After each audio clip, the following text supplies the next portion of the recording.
Ada negeri merasa kaya, ekonominya paling kuasa, padahal dia lupa jiwanya hampa. Suka menghina, banyak musuhnya. Negeri tetangga banyak yang tidak suka, dari Indonesia juga Filipina.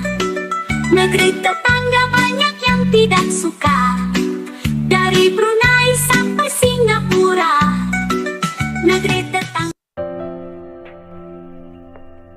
Borobudur ni ada 7 panel yang menggambarkan kapal tradisional orang Melayu waktu suatu ketika dulu, dan pernah dibuat dan dilayarkan. Ya, boleh tak berlayar daripada Indonesia ke South Africa segala. So memang boleh mereka layarkan kapal tersebut selama 6 bulan dan sampai dan dismantle, bawa balik ke Indonesia dan pasang balik. Itulah the uniqueness bagaimana negara-negara jiran kita begitu cakna berkaitan dengan heritage ini. Bukan saja terhadap intangible heritage, malahan juga terhadap tangible heritage. Saya harap ini menjadikan kita sebagai satu teladan dan contoh. Begitulah nasib kaum Melayu negeri Kasino Malaysia. Kaum Melayu palsu di negeri Malaides sebetulnya hanya serpihan dari suku-suku hebat di Nusantara. Karena itulah kaum Melayu palsu Malaysia tidaklah memiliki peninggalan bersejarah yang bisa dibanggakan. Jangan heran pula jika akademisi Melayu palsu di negara buatan British tersebut selalu membahas peninggalan bersejarah di negara lain. Untuk menggambarkan bahwa kaum Melayu palsu di negeri Kasino itu terlihat hebat, mereka pun harus merujuk pada Candi Borobudur. Padahal Borobudur tidaklah berada di wilayah Malaysia, melainkan Indonesia. Padahal Borobudur adalah warisan budaya bangsa Indonesia dan bukan warisan budaya kaum Melayu palsu di negeri Malaides. Itulah resiko kaum Melayu negeri Kasino Malaysia yang tak mau berjuang mengusir penjajah. Itulah resiko mereka menjadi pengkhianat Nusantara. Itulah resiko mereka menamakan diri sebagai kaum Melayu palsu. Akhirnya mereka harus mencari identitas sendiri. Padahal dengan mudah mereka tinggal mengaku sebagai keturunan bangsa Indonesia atau diaspora bangsa Indonesia. Mereka sebetulnya selalu iri pada peradaban Indonesia. Tapi masalahnya, kaum Melayu negeri Kasino merasa jadi kaum paling hebat di dunia dan bersikap sombong sekali. Akhirnya mereka malah bikin dongeng ala Melayu yang menyesatkan. Tujuannya biar mereka terlihat sebagai kaum yang hebat. Dengan sombongnya pula, mereka mau memelayukan Nusantara Indonesia. Mereka mau mendikte bangsa dan negara Indonesia dengan konsep kemelayuan palsu mereka. Tapi tentu saja, mereka sulit membuktikan bahwa kaum Melayu di negara buatan penjajah tersebut memiliki peradaban hebat. Saking bingungnya, mereka akhirnya mencuri budaya Indonesia atau mengais-ngais budaya yang aneh, misalnya budaya sarapan. Hal itu akhirnya jadi tertawaan bangsa Indonesia. Sebelum kita lanjutkan pembahasan, marilah kita simak dulu bahan lawakan dari negara buatan British tersebut. Wah, kabar baik sekarang ini diterima oleh Malaysia. Mereka akhirnya ada juga sesuatu dari negara mereka itu yang disetujui oleh UNESCO sebagai warisan budaya dunia. Dan apakah itu? Budaya sarapan.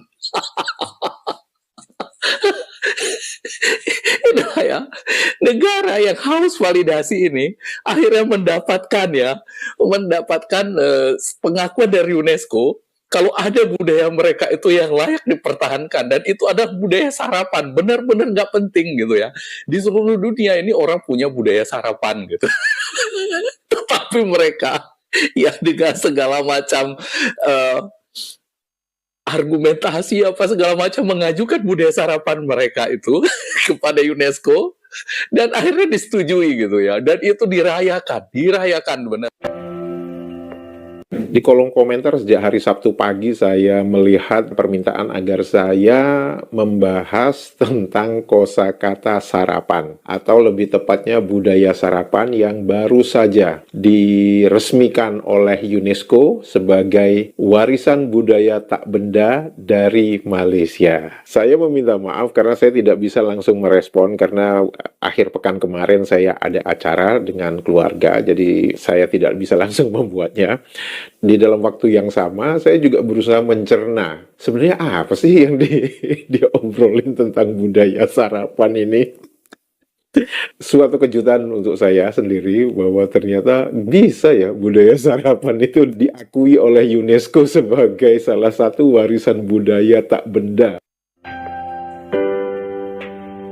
Itulah bingungnya kaum Melayu negeri Kasino. Mereka sulit menggali warisan budaya berupa benda maupun budaya tak benda.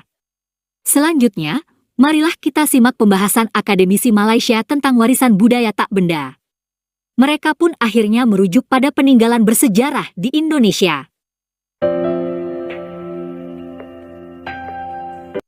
Kita menjemput Profesor Madya Dr. Ashari Muhammad dengan tajuk makalah beliau Pahatan dan Ukiran Imej Warisan Tidak Ketara, Tinjauan dan Analisa di beberapa buah candi tersohor di Asia Tenggara.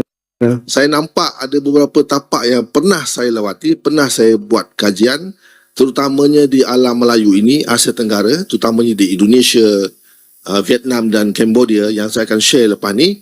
Ada perkaitannya dengan warisan kebudayaan tidak tampak. Okay. 3 tapak utama yang saya akan kongsi iaitu di Mai San ataupun kalau pronunciation Vietnam Mi Seng.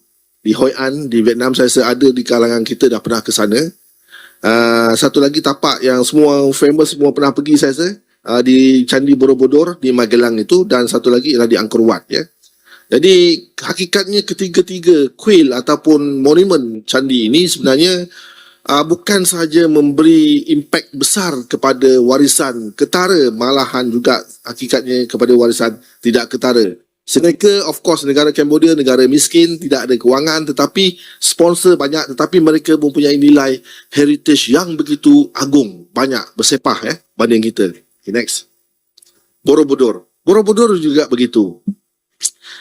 Saya dah 2 kali pergi ke Borobudur, abad yang ke-8 atau ke-9 itu zaman-zaman Selendra, dan juga merupakan World Heritage Site oleh UNESCO, dan seperti mana yang tapak-tapak lain. Next.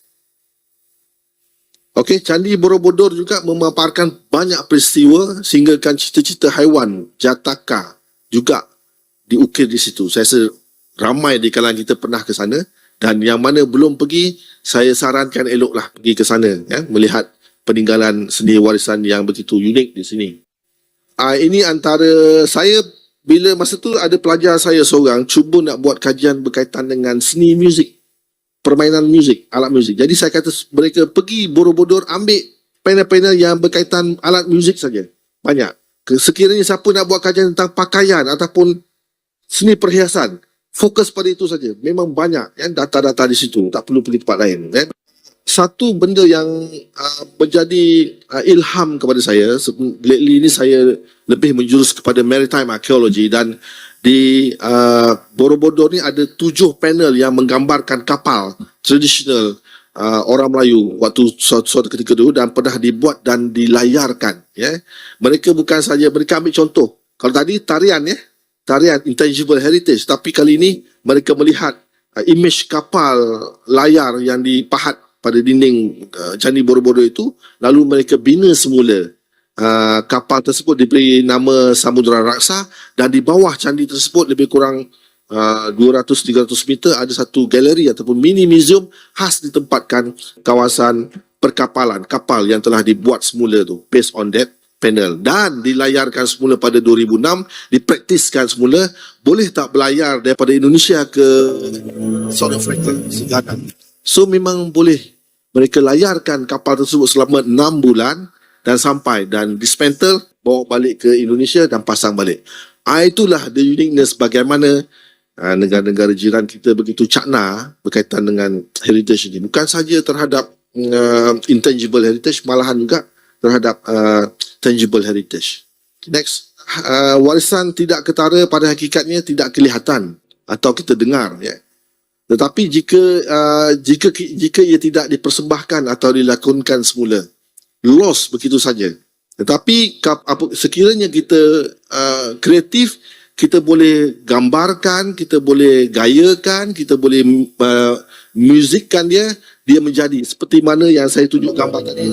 Dan saya harap ini menjadikan kita sebagai satu teladan dan contoh. Sekiranya kita dapat beberapa terutamanya penemuan-penemuan besar, especially on archaeological findings, dan kita boleh hidupkan semula. Contoh-contoh tarian, pakaian, perhiasan, alat muzik dan sebagainya itu. Kapal pada relief Candi Borobudur yang dibahas akademisi Malaysia tadi memang telah direkonstruksi. Kapal Borobudur pun berhasil berlayar hingga Afrika. Ini hanya dijumpai di Nusantara. Pada awalnya banyak orang menduga ini kapal dari India. Karena ini kan relief ini menggambarkan tentang perjalanan hidup Siddhartha, Pangeran Siddhartha dari India. Tapi sebetulnya dari penelitian arkeologis, di sana itu nggak ada perahu cadik. Di India nggak ada perahu cadik. Dalam sejarahnya pun perahu tertua pun yang ada di India tidak bercadik. Itu orisinil dari Indonesia. Orisinil Indonesia. Karakteristik laut Indonesia, Samudra Indonesia itu terutama Samudra India itu adalah gelombang yang besar, ya. Fungsi cadik salah satunya untuk keseimbangan dari satu kapal itu dalam kondisi gelombang yang besar dia bisa menjaga keseimbangan itu. Angin kejayaan pelayaran nenek moyang kita yang tergambar pada relief Candi Borobudur berhembus, meniupkan semangat dan inspirasi kepada anak-anak muda untuk mulai mengembangkan layar. Philip Bell, seorang berkebangsaan Inggris, lalu mengumpulkan para pelaut muda untuk kembali napak tilas menyusuri jalur pelayaran nenek moyang kita.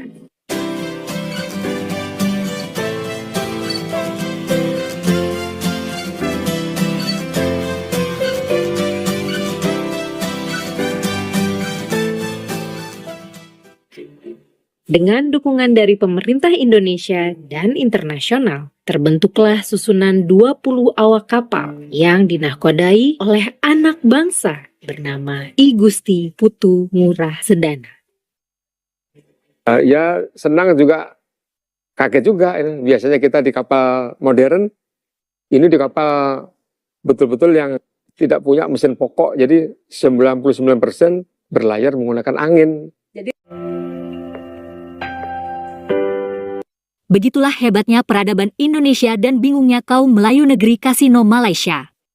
Terima kasih sudah menonton sajian kami, sampai jumpa lagi. Karena negara miskin akar budaya, ada negara ringgit berjaya. Merasa mulia padahal hina, ada negara ringgit percaya. Suka menghina, banyak musuhnya.